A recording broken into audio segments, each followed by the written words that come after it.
तेलंगाना की हुक्मरान जमात बीआरएस के कारगुजार सदर व वजीर केटी रामाराव ने कहा कि कांग्रेस पार्टी ने एक आरएसएस लीडर रेवंत रेड्डी को तेलंगाना कांग्रेस का सदर बनाया है। जगतियाल में बीआरएस पार्टी के इजलास से खिताब करते हुए केटीआर ने पंजाब के साबिक चीफ मिनिस्टर की जानिब से कांग्रेस लीडर सोनिया गांधी को लिखे गए खत की कॉपी बताते हुए कहा है कि ये मैं नहीं कह रहा हूं कि रेवंत रेड्डी आरएसएस के लीडर है, बल्कि कांग्रेस के लीडर और पंजाब के साबिक चीफ मिनिस्टर अमरिंदर सिंह ने सोनिया गांधी को एक खत लिखकर पूछा कि रेवंत रेड्डी जैसे आरएसएस लीडर को कांग्रेस पार्टी का सदर कैसे बनाया जा सकता है।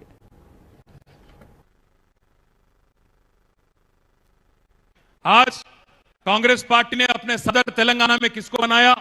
एक आरएसएस लीडर, एक आरएसएस के शाखा प्रमुख रेवंत रेड्डी को अपना पार्टी का चीफ बनाया। ये मैं नहीं बोल रहा हूं, రేవంత్ రెడ్డి అనే ఒక ఆర్ఎస్ఎస్ నాయకుడిని ఇవాళ పిసిసి ప్రెసిడెంట్ చేసిండ్రని నేను అంటలేను. వాళ్ళ పార్టీ నాయకుడే పంజాబ్ ముఖ్యమంత్రిగా పనిచేసిన డాక్టర్ అమరేందర్ సింగ్ అంట ఆయన ఇగో సోనియా గాంధీ గారికి రాసిన లెటర్ ఇది. సోనియమ్మకి లెటర్ ఏం రాసిండు? ఒక ఆర్ఎస్ఎస్ ని తీసుకొచ్చి మా కాంగ్రెస్ పార్టీ ప్రెసిడెంట్ తెలంగాణకి ఎట్లా చేస్తావు నువ్వు అని చెప్పి అడిగిండు. సమాధానం ఉన్నదా దీనికి? చెప్తాడా రేవంత్ రెడ్డి నేను ఆర్ఎస్ఎస్ లో పనిచేయలేదు, నాకు ఆ మత పిచ్చి లేదు, ముస్లింలంటే ద్వేషం లేదు అనే మాట చెప్పే దమ్ముందా?